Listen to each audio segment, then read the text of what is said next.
XTC dukung 6 terpidana kasus Vina. Franz sebut Eki bagian dari anggota. Franciscus Marbun, pemilik helm yang dipinjam Eki dalam kasus Vina Cirebon, tak ragu mengakui dirinya adalah anggota XTC.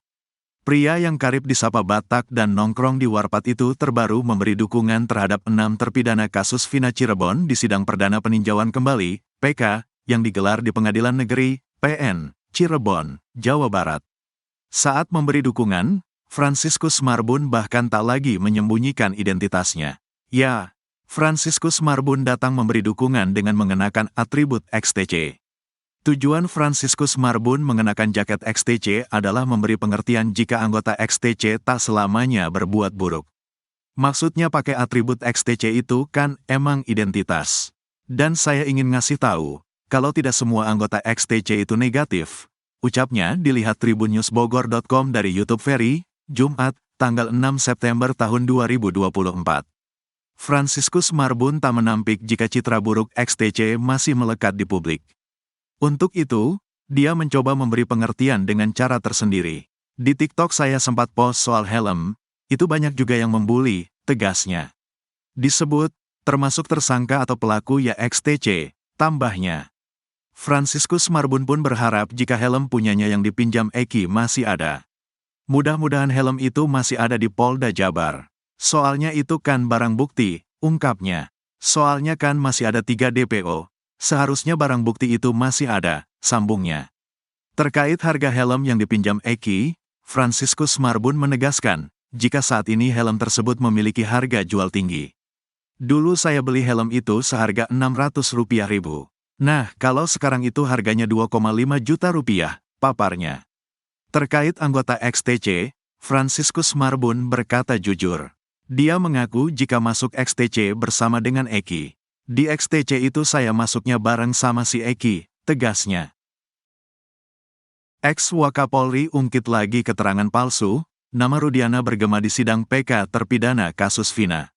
Nama Ibtu Rudiana bergema di sidang perdana peninjauan kembali, PK, terhadap 6 terpidana kasus Vina Cirebon di Pengadilan Negeri Cirebon, Rabu, tanggal 4 September tahun 2024. Ibtu Rudiana merupakan ayah dari korban Muhammad Rizky Rudiana alias Eki yang tewas bersama kekasihnya Vina di Flyover Talun, Cirebon pada tanggal 27 Agustus tahun 2016. Kuasa hukum 6 terpidana kasus Vina Cirebon menyinggung peran Ibtu Rudiana saat membacakan memori PK. Hal itu terkait kesaksian palsu yang dilakukan Dede Rizwan dan Liga Akbar. Kuasa hukum terpidana menuturkan majelis hakim yang mengadili perkara kasus Vina Cirebon seharusnya menguji terlebih dahulu keterangan para saksi. Seharusnya Majelis Hakim Pengadilan Tinggi Bandung Junto Majelis Hakim Pengadilan Negeri Cirebon tidak begitu saja mengabulkan permohonan penuntut umum guna membacakan keterangan saksi tapi harus dilakukan pemanggilan terlebih dahulu, kata kuasa hukum 6 terpidana kasus Vina dalam sidang PK di Pengadilan Negeri Cirebon, Rabu, tanggal 4 September tahun 2024. Kuasa hukum menyinggung ketidakhadiran saksi dalam sidang kasus Vinas di Pengadilan Negeri Cirebon. Di mana, majelis hakim harus menilai apakah keterangan saksi yang dibacakan sumpah telah memenuhi ketentuan pasal 116 ayat 1 KUHP.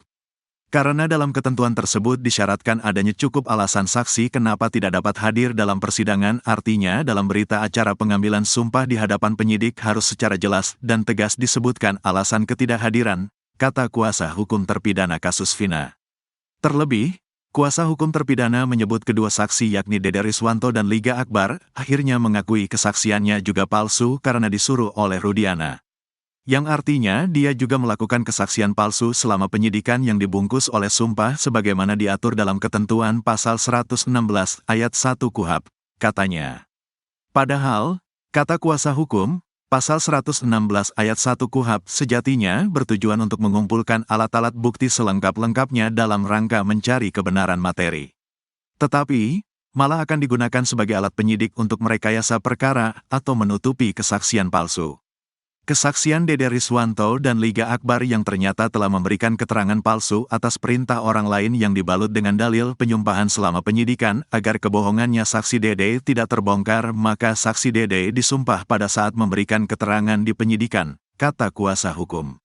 Si penyuruh sumpah palsu rupanya paham betul kalau saksi Dede hadir di persidangan kebohongannya dapat terbongkar akibat secaraan pertanyaan penasihat hukum terdakwa sehingga ketika dipanggil ke persidangan saksi Dede dilarang untuk menghadiri dan memberikan keterangan sebagai saksi dalam persidangan, lanjutnya. Begitu pula, kata kuasa hukum, Iliga Akbar yang sebelumnya juga disumpah dalam persidangan meski akhirnya tetap hadir dalam persidangan tapi belakangan mengaku kesaksiannya juga palsu karena disuruh oleh Rudiana. Rudiana bisa dilaporkan. Sementara itu, ex-Wakapolri Komjen Pol Purn Ogroseno mengaku sependapat dengan penasehat hukum terkait peninjauan kembali, PK. Menurut Ogroseno, kasus Vina Cirebon sejak awal sudah salah.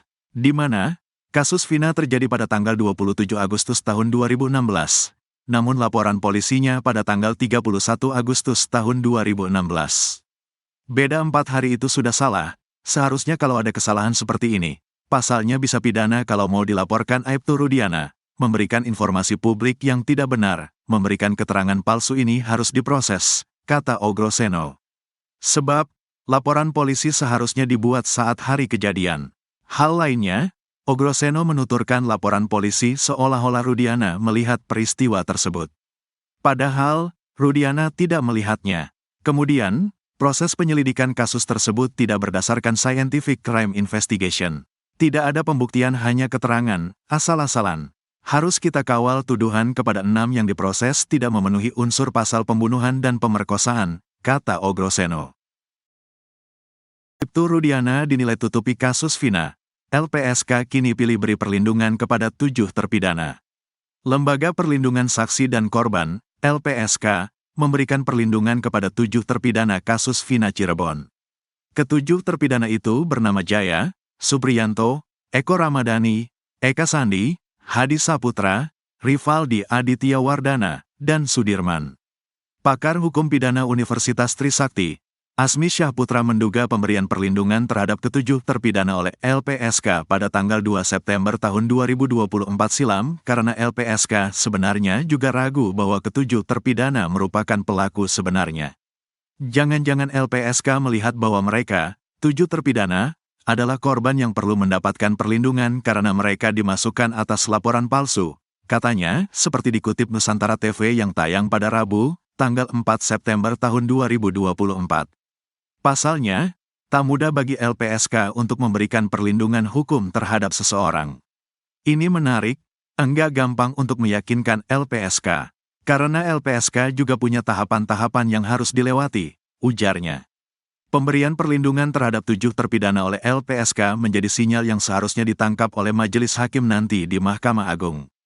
Ini juga sebenarnya adalah sinyal yang seharusnya ditangkap majelis hakim nanti di Mahkamah Agung bahwa Lembaga Perlindungan Saksi Korban memberikan ketujuhnya perlindungan khususnya kepada Sudirman secara fisik jadi selama persidangannya tidak akan tersentuh, ungkapnya. Tidak lindungi kubu Rudiana. Sebaliknya, LPSK tidak memberikan perlindungan terhadap Ibtu Rudiana, Pasren, dan Kahfi. Padahal, Ibtu Rudiana merupakan ayah dari korban almarhum Eki. Sementara kesaksian Pasren dan Kahfi yang menguatkan bahwa kasus itu adalah pembunuhan. Namun, LPSK menolak untuk memberikan perlindungan bagi mereka. Hal itu sempat diungkapkan oleh pengacara Saka Tatal, Edwin Partogi Pasaribu. Edwin mengatakan LPSK menolak karena keterangan yang diberikan ketiga orang tersebut cenderung tidak konsisten dan menutup-nutupi kasus yang sebenarnya terjadi. Menarik argumennya LPSK soal penolakan itu. Mereka yang ditolak itu, Pasren, Kahfi dan Ibtu Rudiana, itu memberikan keterangan atau informasi tidak konsisten, berubah-berubah normatif dan cenderung menutupi informasi yang berkaitan dengan peristiwa, ujar Edwin seperti dikutip dari program interupsi di iNews yang tayang pada Kamis, tanggal 25 Juli tahun 2024. Pengacara Saka Tata lainnya, Farhad Abbas menambahkan penolakan LPSK terhadap ketiga orang tersebut karena dinilai memberikan keterangan yang bohong. Justru Farhad melihat saat ini kliennya, Saka Tatal, dibela oleh Polri dan LPSK. Justru yang dibela oleh Polri dan LPSK adalah kami, karena si Saka Tatal sudah dilindungi sedangkan Pasren, Sudirman dan lain-lainnya tidak dilindungi karena banyak bohongnya, ujar Farhad. Diketahui, pada 2016, polisi menetapkan 11 tersangka dalam kasus pembunuhan Vina dan Eki di Cirebon, Jawa Barat. Kemudian, 8 pelaku telah diadili, yakni Jaya, Supriyanto, Eka Sandi, Hadi Saputra, Eko Ramadhani, Sudirman, Rivaldi Aditya Wardana, dan Saka Tatal. Dari proses persidangan, 7 terdakwa divonis penjara seumur hidup. Sementara 1 pelaku bernama Saka Tatal dipenjara 8 tahun karena masih di bawah umur saat melakukan kejahatan tersebut. Namun, diketahui ada 3 orang pelaku yang belum tertangkap dan masuk daftar pencarian orang, DPO, dengan perkiraan usianya saat ini, yakni Pegi alias Perong, 30, Andi, 31, dan Dani, 28. 8 tahun berlalu, polisi membuka lagi perkara ini usai menangkap salah satu buron, yakni Pegi Setiawan alias Egi alias Perong pada tanggal 21 Mei tahun 2024. Menariknya, Pegi alias Perong dinyatakan sebagai tersangka terakhir dalam kasus ini. Padahal, diketahui sebelumnya ada 3 orang buron. Polisi lantas merevisi jumlah tersangka menjadi 9 orang dan menyebut bahwa 2 tersangka lain merupakan fiktif belaka. Namun, belakangan Pegi Setiawan dinyatakan bebas dari sidang pra-peradilan yang dipimpin oleh Hakim Eman Sulaiman di Pengadilan Negeri Bandung. Kemudian, perhatian publik mengarah pada Ibtu Rudiana yang diduga melakukan permainan dalam penyelidikan kasus pembunuhan Vina dan Eki tersebut.